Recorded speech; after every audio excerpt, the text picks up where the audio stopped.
Nominated as one of the best community college radio stations in the nation. Keep listening, and you'll see why. FM, HD, Amazon Echo, Google Home, the TuneIn Radio app, the iHeartRadio app, and nccradio.org. The voice of Nassau Community College. This is the award-winning 90.3 WHPC. WHPC HD, Garden City. on the air, everywhere.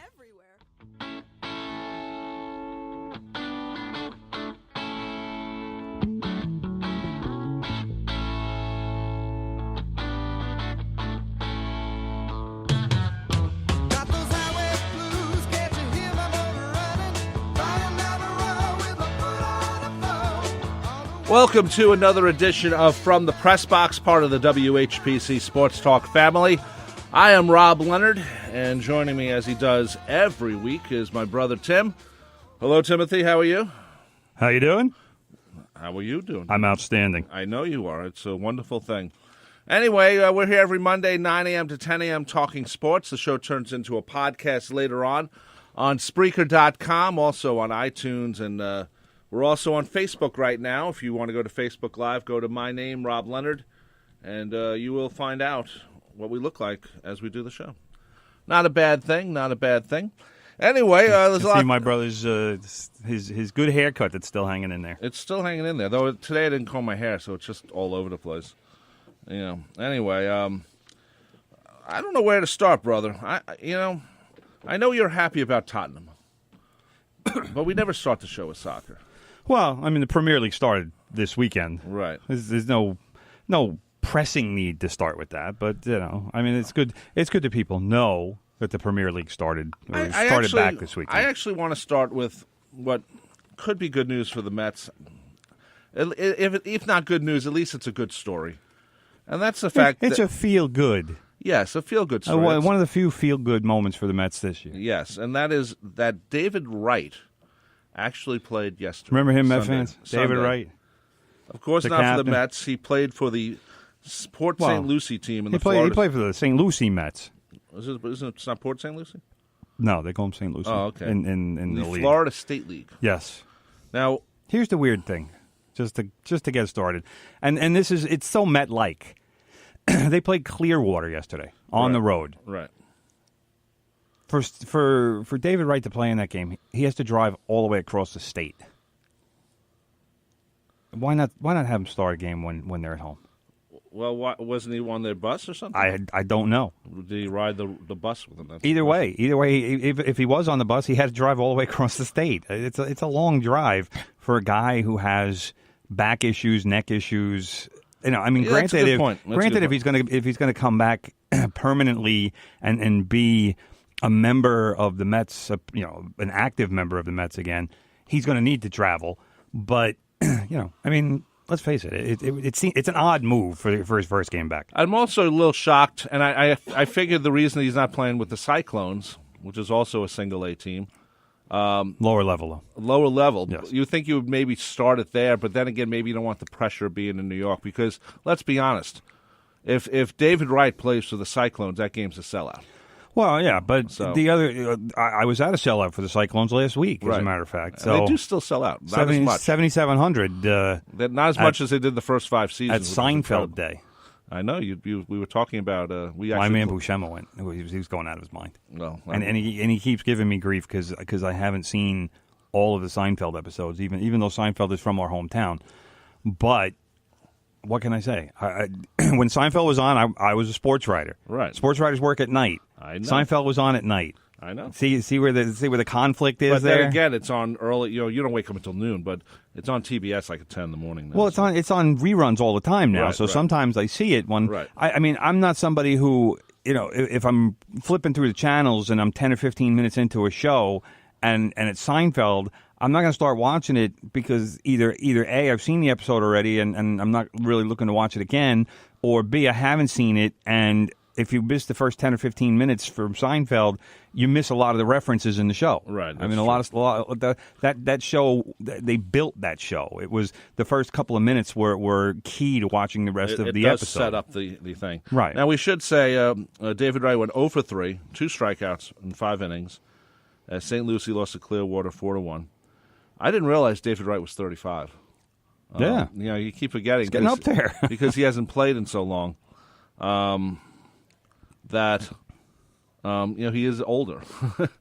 So even true dad, as they say. Even if he was not injured, he'd be probably not as good as he was. Well, this is the challenge for David Wright. Obviously, time is not standing still here, and he is aging as he is trying to get back to the major leagues. And as you said, 35 years old, he is getting to a point in his career, whether he's playing or not, where he's approaching the end of his career. Yeah, and he's still on the Mets books through the 2020 season. They owe him $37 million, I believe, for the last 2 seasons of that contract. That's a lot of money. And as of right now, I mean, David Wright says he wants to get back to the Mets before the end of the season. Well, if that's the case, what do you do with Todd Frazier? You signed Todd Frazier to play third base.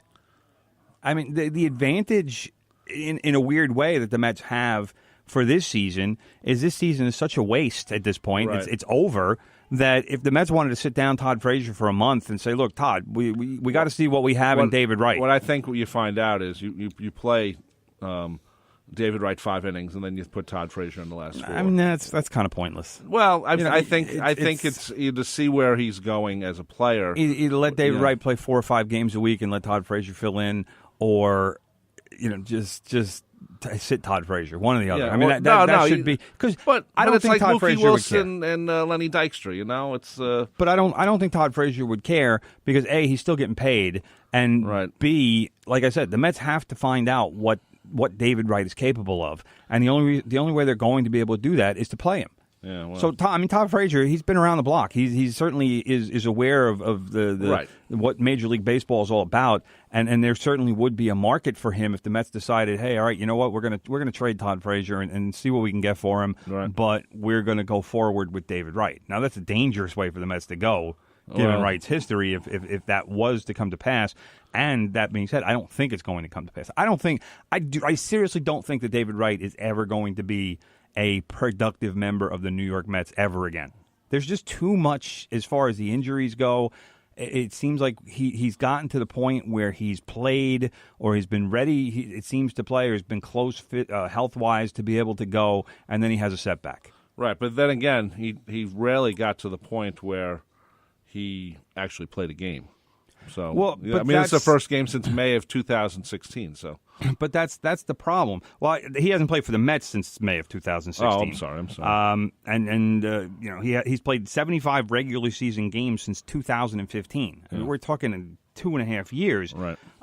He made a comeback attempt in the minors last year that was cut off at August 26th because he had to have additional shoulder and back surgeries done. So, and then in March he had another setback in spring training. He had to take 2 months off, just sit out 2 months and rest because everything was getting aggravated and inflamed. So this is the problem. Every time he seems like he gets to a point where he's getting closer or kind of ramping things up, then there's a setback, and that's like we've talked about this before. He has spinal stenosis. Which does not get better. It does not, exactly. It does not get better. That is the main reason. I mean, never mind everything else that he's been doing to try to get back. He's in a situation where, at this point, he's an albatross to the Mets. And I hate to say that because David Wright has served the Mets proudly. He was a great player for them at one point. I wonder if down the road they retire his number. I don't think so. I don't think so. I think if he continued to play, I think they would have. The fact that he hasn't played in a few years, I think that really takes away from something like a retirement of your number. He's almost like in a lot of ways like Don Mattingly, and I know when I say that Mattingly's number is retired, but the Yankees tend to retire more numbers than most teams. Right, and the Mets don't actually. Yeah, so. But David Wright, he was a great player, and then injuries just completely took that away from him. So I think that. I don't know, maybe the Mets retire his number, or maybe there's some resentment about the fact that he signed this big money contract, he got hurt a couple years into it, and he spent basically the last 3 seasons now trying to rehab it and still collecting massive paychecks. Well, he still gets the money either way. So. Right, but and the Mets do have insurance for it, but at the same time, I'm sure. I mean, David Wright represents almost 15% of their payroll. Right. That I guess if he were to step away, that money would not be on the payroll. That's my point. But you know what? You could spend that elsewhere. But you know what?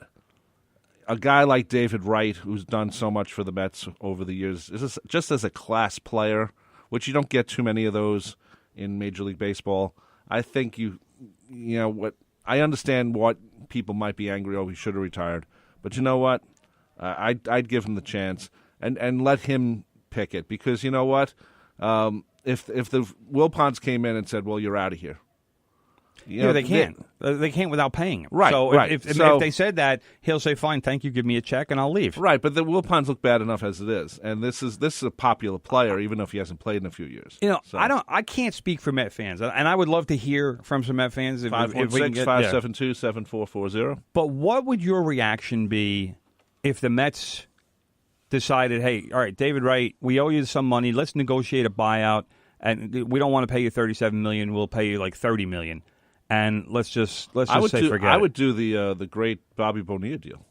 I'd say pay me $1 million a year for the rest of my life. Well, I mean, if he could get that done, I'm sure he might go for something similar to that. $37 million. I'd say give me $1 million. He's already got $100 million in that contract or so. That's for whatever that is after taxes. Let's face it, David Wright's never going to have to worry about money ever again in his life, unless he has a bad agent or something. But manager, that's my point. Is if you take the Bobby Bonilla deal, which basically, like, Bobby Bonilla's been getting $1 million a year for the last 25 years or something ridiculous, or I don't know if it's 25 years, but it's a lot. Whatever it is, but he's still got another $1 million a year coming for, I think it's like the next 5 or 6 or 7 years. It's a great deal. But it basically prevents you from going broke, and it prevents you from doing stupid stuff with your money and putting yourself in financial jeopardy, as a lot of athletes in recent years have done. What did Mark Cuban say about the lottery? He said, if you win the lottery, take the 20-year payout, because you don't know what your financials are going to be in 20 years, right? And you're going to be guaranteed something in 20. Exactly. So if you take the lump, which is the big thing, I got the lump of money, you still got to do something with it. Right. So if you take it, it's a 20-year deal. I would do it. If I'm David Wright, I'd say, okay, you want me to retire? Okay, let's make it $1 million a year for the rest of my life. Well, again, I mean, I don't know if the Mets would necessarily go for that deal specifically, but if they could do something close to that, I don't think the Mets would say no. I really don't. I mean, I think that would give them something to think about, and it would allow the Mets to actually move forward and get off this contract, because it's still 2 more years. It's 2 more years of this. Oh, David Wright's in rehabbing his injury, and he's playing for the minor league team, and he's doing this and that. Like I said, I don't think that he is ever going to be a productive member of the New York Mets again. And even if he gets back on the field, that's no guarantee he's going to be productive, because, again, he is now 35. So he's well past his prime. Sure. And he is a third baseman, which is a position that, hitting aside, which is already tough enough on the back, third base is a jarring position for a fielder. He's diving. He's making quick plays, quick turns. I don't know if I'd have him play third. I mean, where else is he going to play? Can he play second or something? No. Why not? Because he's too big. So? And the Mets the Mets don't really have a second baseman, do they? Not really.